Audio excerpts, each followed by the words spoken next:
force generated by the muscles is used to carry out movement through joints. In this case, joint acts as. Always remember कि joint हमेशा as a fulcrum act करता है. अब fulcrum क्या होता है भाई? फल्क्रम को बोलते हैं support. Fulcrum is nothing but it is support. आपने फिजिक्स में भी पढ़ा है, first class lever, second class lever, third class lever. God ने हमारे यहां पर इस रीजन में फर्स्ट क्लास लीवर फिट किया हुआ है. कैसे किया है देखिए. फर्स्ट क्लास लीवर में क्या होता है? ये है फल्क्रम, सपोर्ट. सीसॉ तो सभी ने देखा है, छोटे बच्चे झूलते हैं सीसॉ में. और यहां पर रखा हुआ है क्या? Load. Suppose this is load और यहां से लगेगा क्या? फोर्स. तो this is force, this is load and this is fulcrum और सपोर्ट. ऐसा लीवर जो कि एक सिंपल मशीन है जिसमें फल्क्रम सेंटर में होता है and force and load side में होते हैं, उसको बोलते हैं फर्स्ट क्लास लिवर. फिजिक्स के अंदर पढ़ते हैं फर्स्ट क्लास लिवर. अब आप देखिए यहां पर भी हम इसको प्रूव करेंगे इस तरह से. फोर्स के लिए हमारी मसल्स रिस्पॉन्सिबल है क्योंकि फोर्स तो वही लगा सकता है जो एनर्जी को यूज करे और मसल्स के पास एटीपी है. तो फोर्स जनरेट करने का काम हमारे कौन करेगा? फोर्स जनरेट करने का काम करेंगी मसल्स.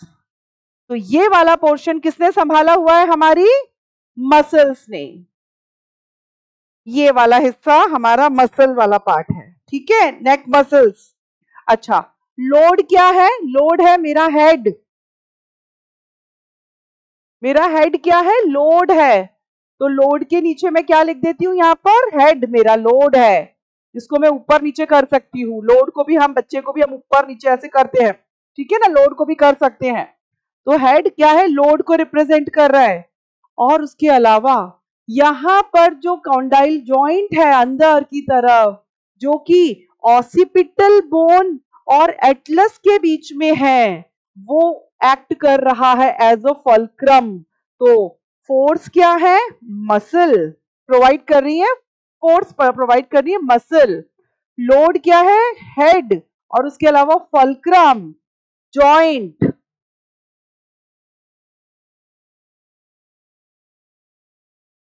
अब देखिए इस जॉइंट के बिना हम हेड को ऊपर नीचे नहीं कर सकते हैं. तो इससे आपको बिल्कुल अच्छे से समझ में आ गया होगा कि अगर हमारे पास मसल्स है और हेड है फिर भी हम काम नहीं कर सकते जब तक हमारे पास जॉइंट ना हो, क्योंकि जॉइंट फल्क्रम की तरह एक्ट करता है.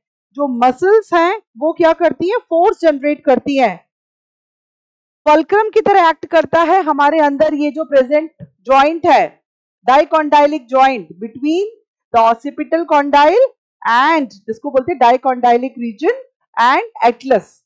और उसके अलावा ये जो हेड है वो लोड की तरह काम करता है, जिसको हम अप डाउन इस तरह से हम कर सकते हैं. ठीक है ना, it's down and it's up. Okay, next अब हम बात का भी देख लेते हैं.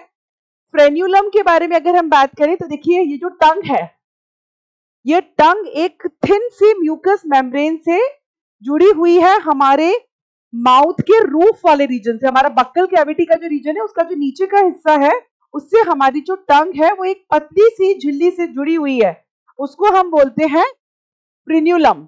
तो फ्रेन्यूलम के बारे में तो जब हम डाइजेस्टिव सिस्टम पढ़ते हैं टीचर्स, तभी हम बच्चों को ये बताते हैं फ्रेन्यूलम क्या होता है. फ्रेन्यूलम में क्या होता है? ये टंग है और टंग का नीचे वाला हिस्सा इस तरह से जुड़ा होता है किससे? फ्लोर ऑफ द माउथ से. उसको हम बोलते हैं फ्रेन्यूलम. क्लैविकल, क्लैविकल तो कॉलर बोन है, वो तो पेक्टोरल गर्डल का पार्ट है. यहां से एक क्लैविकल बोन आ रही है, एक क्लैविकल बोन इधर से आ रही है. तो क्लैविकल बोन तो कॉलर बोन है, कॉलर रीजन में प्रेजेंट है. इसका तो इससे कोई भी कनेक्शन नहीं है. लिगामेंट की अगर हम बात करते हैं तो भाई लिगामेंट जो होता है वो एक डेंस रेगुलर जो है टिश्यू है, इसके अंदर ये क्या करेगा, ये जोड़ेगा बोन को। किससे जोड़ेगा? बोन को ये जोड़ेगा, बोन से जोड़ेगा। एक बोन को दूसरे बोन से अगर जोड़ना है तो उसके लिए जो कनेक्टिव टिश्यू काम में आता है वो है लिगामेंट, जो कि इलास्टिन फाइबर से, मोस्ट ऑफ द केसेस में इलास्टिन फाइबर से बना है। वैसे तो व्हाइट कोलेजन फाइबर्स भी हैं, बट जो येलो इलास्टिन फाइबर्स है वो यहाँ पर ज्यादा है। इसकी वजह से जो लिगामेंट है वो बोन को बोन से जोड़ने में क्या करता है, हेल्प करता है। Got it? तो लिगामेंट का भी यहाँ पर कोई रोल नहीं है। फोर्स जनरेटेड अगर हम बात कर रहे हैं तो कंसेप्ट आएगा फल्क्रम का, और फल्क्रम जो है वो पार्ट है लिवर का, और यहाँ पर जो लिवर हमने पढ़ रहे हैं फिजिक्स वाला कंसेप्ट वो है first class liver. I think it will be clear in your mind. Next,